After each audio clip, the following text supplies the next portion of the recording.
মানুষের জীবনে কষ্ট আসবেই, কিন্তু আপনি কি জানেন মহান আল্লাহর সবচেয়ে প্রিয় বান্দা হওয়া সত্ত্বেও নবীগণ পৃথিবীর ইতিহাসে সবচেয়ে কঠিন পরীক্ষার সম্মুখীন হয়েছেন। আজ আমরা জানবো এমন 6 জন নবীর কথা যাদের ধৈর্য, ত্যাগ ও কষ্টের কাহিনী শুনলে আমাদের নিজের কষ্টকে অনেক ছোট মনে হবে। হযরত আইয়ুব আলাইহিসসালাম ছিলেন ধনী ও সম্মানিত একজন নবী, কিন্তু আল্লাহর পরীক্ষায় একে একে তিনি সন্তান, সম্পদ সব হারান। এরপর তিনি দীর্ঘ সময় ধরে ভয়াবহ শারীরিক রোগে আক্রান্ত হন। মানুষ তাকে এড়িয়ে চলে, আত্মীয় স্বজন দূরে সরে যায়। শেষ পর্যন্ত পাশে ছিলেন শুধু তার স্ত্রী। তবুও তিনি এক মুহূর্তের জন্য আল্লাহর উপর বিশ্বাস হারাননি। তিনি বলেছিলেন, হে আমার রব, আমি কষ্টে আছি আর আপনি সবচেয়ে দয়ালু। আল্লাহ তার ধৈর্যের প্রতিদান দেন এবং আগের চেয়েও উত্তম নেয়ামত দান করেন। হযরত নূহ আলাইহিসসালাম প্রায় 950 বছর ধরে নিজ জাতিকে আল্লাহর পথে আহ্বান জানিয়েছেন, কিন্তু অধিকাংশ মানুষই তাকে উপহাস করেছে, অস্বীকার করেছে তার আহ্বান। এমনকি তার পরিবার থেকেও সবাই ঈমান আনেনি। এত দীর্ঘ সময় অবজ্ঞা ও অপমান সহ্য করেও তিনি ধৈর্য হারাননি এবং আল্লাহর আদেশে অবিচল থেকেছেন। হযরত ইব্রাহিম আলাইহিসসালাম ছিলেন আল্লাহর ঘনিষ্ঠ বন্ধু।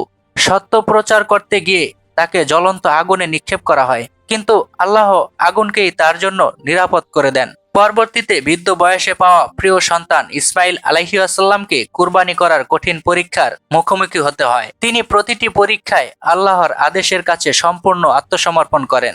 হযরত মূসা আলাইহিসসালামকে মোকাবিলা করতে হয়েছে অত্যাচারী ফিরআউনের জুলুম।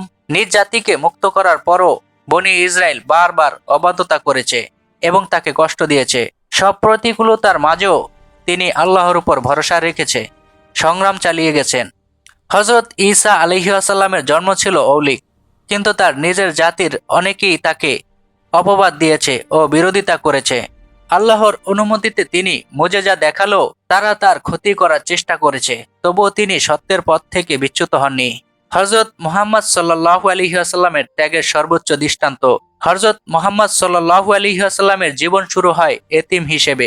সত্যের দাওয়াত দিতে গিয়ে তিনি অপমান, আঘাত ও বিতাড়নের শিকার হন। তায়েফের পাথরের আঘাতে রক্তাক্ত হন।